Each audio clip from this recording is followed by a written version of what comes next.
বিসমিল্লাহির রহমানির রহিম। আমার দেশ আমার অধিকার কর্তৃক আয়োজিত আজকের এই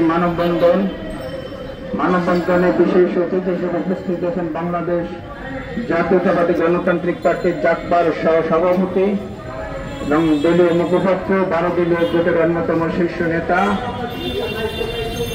আর উপস্থিত আছেন দেশ বাঁচাও মানুষ বাঁচাও এর সভাপতি কেএম রকিবুল ইসলাম রিপন,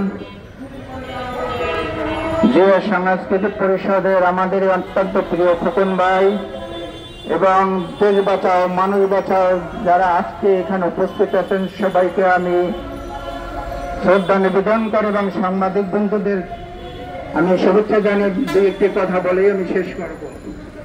প্রিয় বন্ধুরা, 5ই আগস্ট যখন শেখ হাসিনা বাংলাদেশ থেকে পালিয়েছে তখন এর পর থেকে আপনারা দেখতে পাচ্ছেন তখন আনসার লীগ, গার্মেন্টস লীগ, সনাতনী লীগ, অনেক লীগ বাংলাদেশে শেখ হাসিনাকে পুনর্বাসন করার জন্য বিভিন্ন রূপে বিভিন্ন জায়গায় এই বাংলাদেশকে অস্থিতিশীল করার জন্য চেষ্টা করে যাচ্ছে।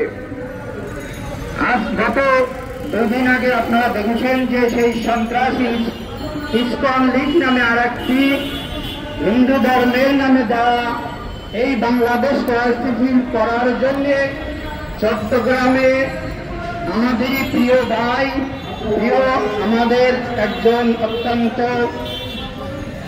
চৌকস আইনজীবী তাকে কিভাবে হত্যা করেছে এটা আপনারা দেখতে পাচ্ছেন। এবং তার গতকালকে জানা যায় লোকজনের যে আগমন, এটা ইতিহাসের অন্যতম চট্টগ্রামে, সেখানে তার জানা যায় মানুষ উপস্থিত হয়ে তাদের এবং এই কঠিন নিয়ে তারা মিছিল করেছে এই ইসকনের বিরুদ্ধে।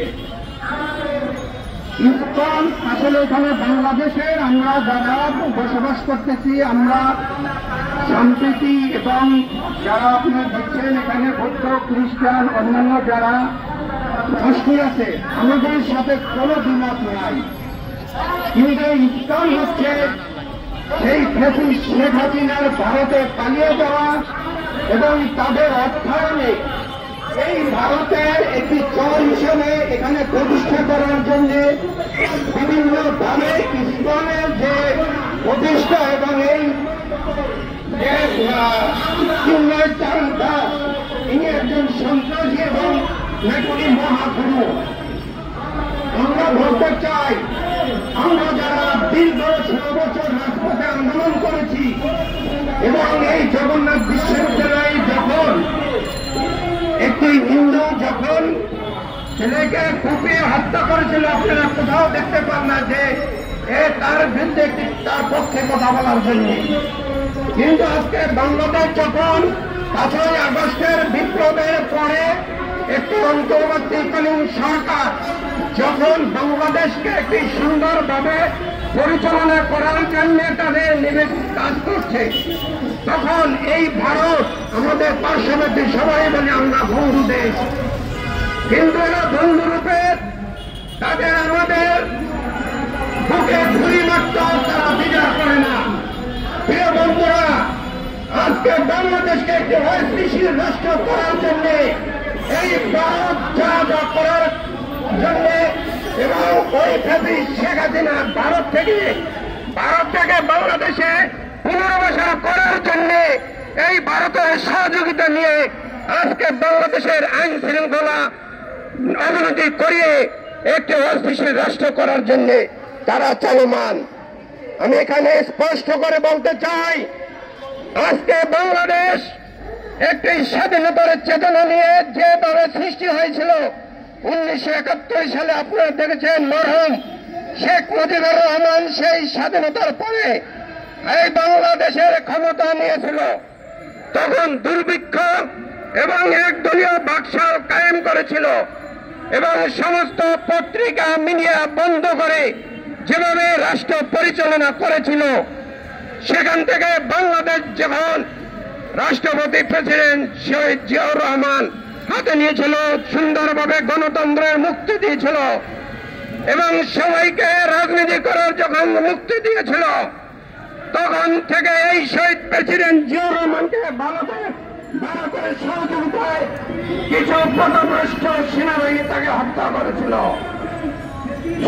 সে হত্যার ভিতরে দিয়ে যখন স্বৈরাচার এরশাদ বাংলাদেশকে আবার স্বৈরাচারের কাদায় দেশ চালিয়েছিল, আমি সর্বশেষ বলতে চাই, বাংলাদেশকে যদি রক্ষা করতে হয়, বাংলাদেশের জনগণ যদি রক্ষা করতে হয়, আজকে এই বিপ্লবী সরকারকে অনুরোধ করব, আপনারা এই বর্তমান যে আইন ফ্রেমগুলো এবং দ্রব্যমূল্যের উপরে আপনারা জোর দেন।